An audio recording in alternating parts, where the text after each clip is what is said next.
sick day, day two. I'm so sick. Oh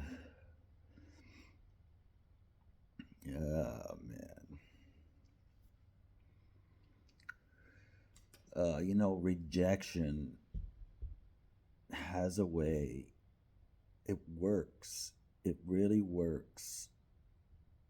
It fucks with your opinion of yourself. When you're in love with somebody, you tend to see yourself through their eyes. It's an incredible power that you give to a person. You see yourself through their eyes, and that gives you your sense of self, because when two people fall in love, a third entity is created that's greater than the sum of the parts.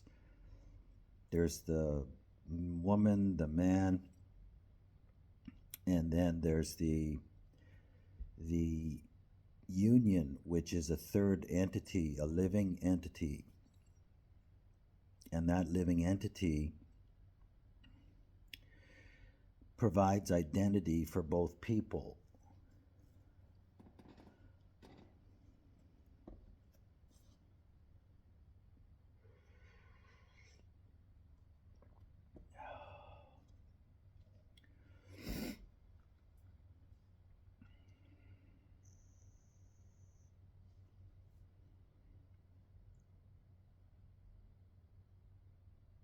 Excuse me. I'm sick. You've got to give me. It's a sick day video, so. Uh, just doing it. I'm just gonna go slow and enjoy it. So, like switching the metaphors, it's a garden. That entity is a garden, and both people have to tend to that entity, feed it, house it, blah, blah, blah. Extend the metaphor as you will, for that thing to thrive.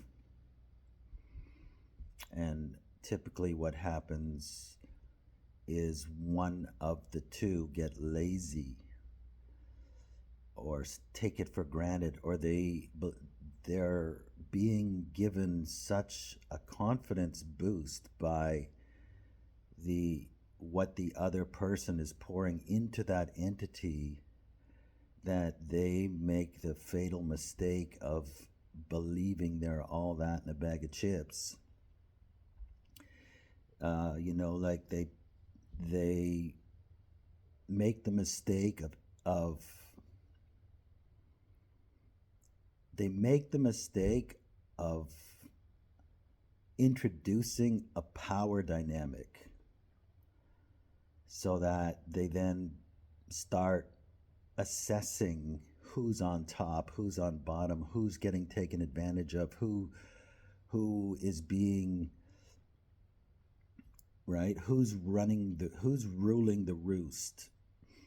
And then when they do that, they seek to so their will, or their self, their separate self, begins to try to control the entity, and they start injecting poisons, they start breaking. They think that entity is, they take it for granted. It's there, it's always there, it can't be damaged. And then they start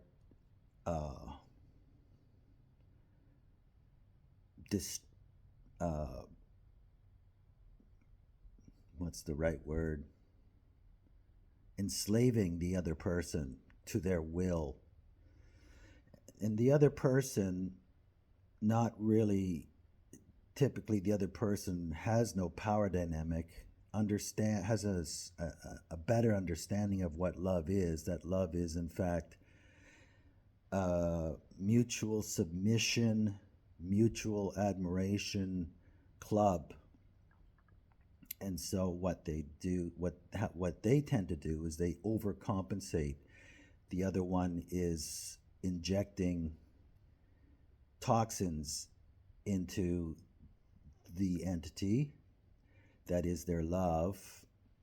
So the other person compensates by infusing that entity with more and more uh, positives. They become kinder, they become more understanding, they become more patient, they become more tolerant. They uh, they search themselves.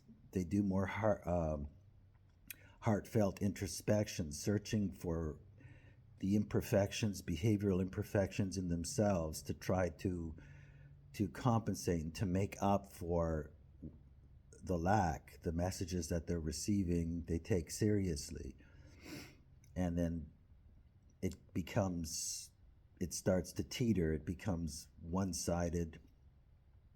One person seeking power, the other person seeking union. And typically then what eventually happens is the person who, so the person that's being dominated feels less and less good about themselves, about the love relationship. The entity makes, because it's been poisoned now, it accuses them, it shames them, it makes them seem like, it makes them feel less than. And as that's going on, the person who's interested in power, they feel themselves better than, greater than, perfect, they feel resentful, they feel insolent, they feel trapped. They begin to scorn and despise the other person and starts to think that they deserve better and they should have better, and they start the process of dissolving the relationship through infidelity of one sort or another, emotional infidelity, leading to sexual infidelity. And then once the split occurs, the entity is ruptured, it ceases to exist, and then the person that has been devalued is free of it. So is the other person. Both people are free of that entity, but the one that's been devalued, his value starts going back up because the meta messages that he was receiving, demeaning him and devaluing him, cease.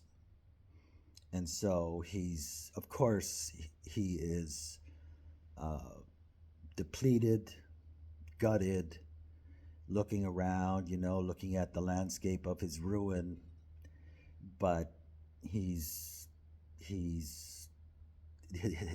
eyes are in his head, and the reality of his life is self-evident.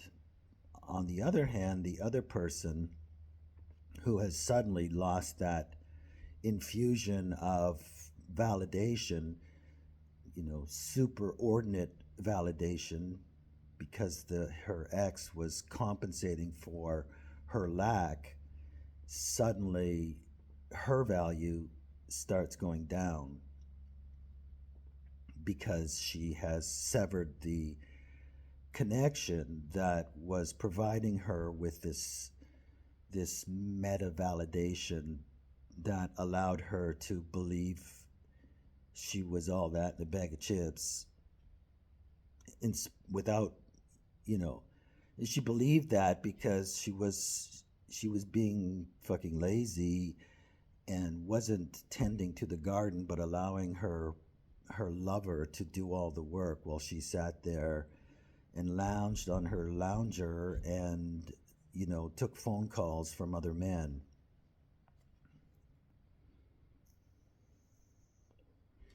So with the garden gone, she suddenly realizes, she doesn't suddenly realize because she's living in fairyland. She has created all of these expectations of herself based on all of the expectations that she assumed of her lover, which have now dried up.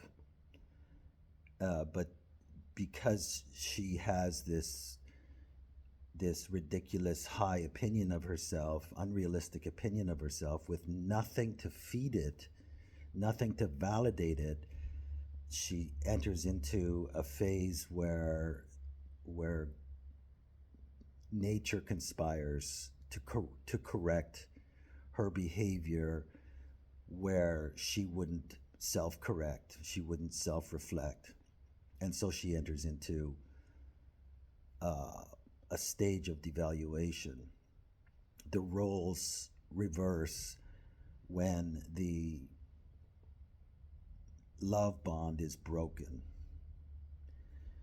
So that is pretty much, and it all comes down to modern people, women especially. I don't know about men, but I'm going to talk from my perspective. Women, I don't know where they got it from, but they all seem to have it into their head that it is a game of power, who's on top, and women are in a perpetual power struggle with men.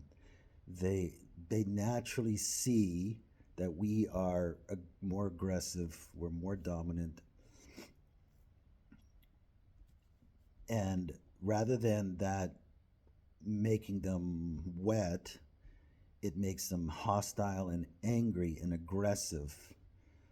And they're constantly looking for power dynamics instead of sexual dynamics. They say they want the sexual dynamics, but they don't really.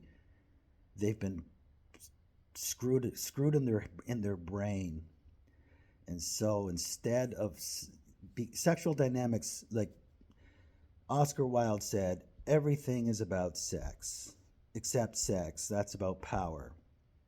So power dynamics in sex is actually what makes sex sexy. But modern women, because they're so poisoned with at least in the West, with this idea of being oppressed by men, this idea that it's all about power, power, power. They shit in their own nest and ruin their own love relationship. They use all kinds of absurd tactics. They stonewall, they disappear, they try to control the narrative, they try to they make themselves scarce, they're only available on their terms.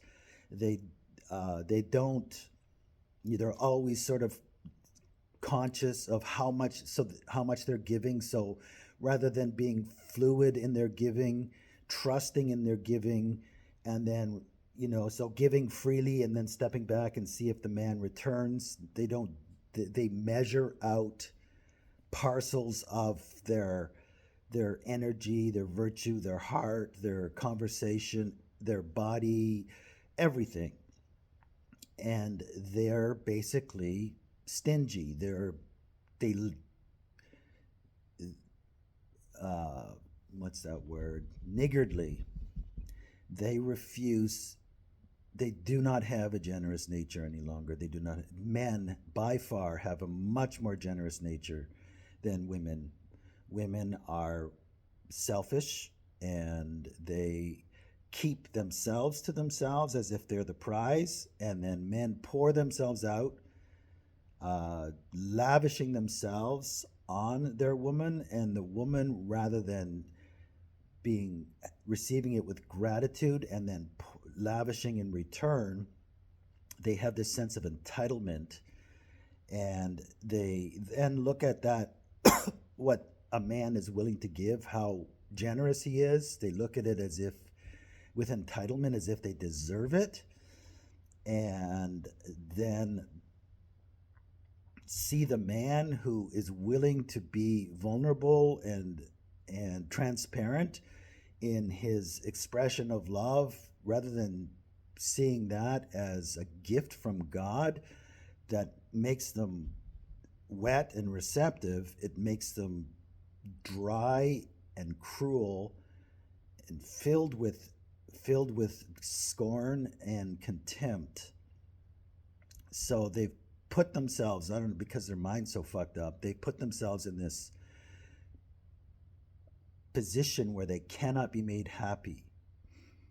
They their biology, the way they're made, is that they yearn with all of their heart, soul, and mind to have such a man where the flow of love between lovers can be taken for granted, because there's nobody taking account, there's nobody holding a measure. It's just a movement. It's an unconscious and conscious movement of love, free love, back and forth, just a gushing, wide open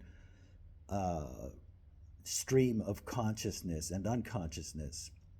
Instead of That's what they want, but they've been brainwashed into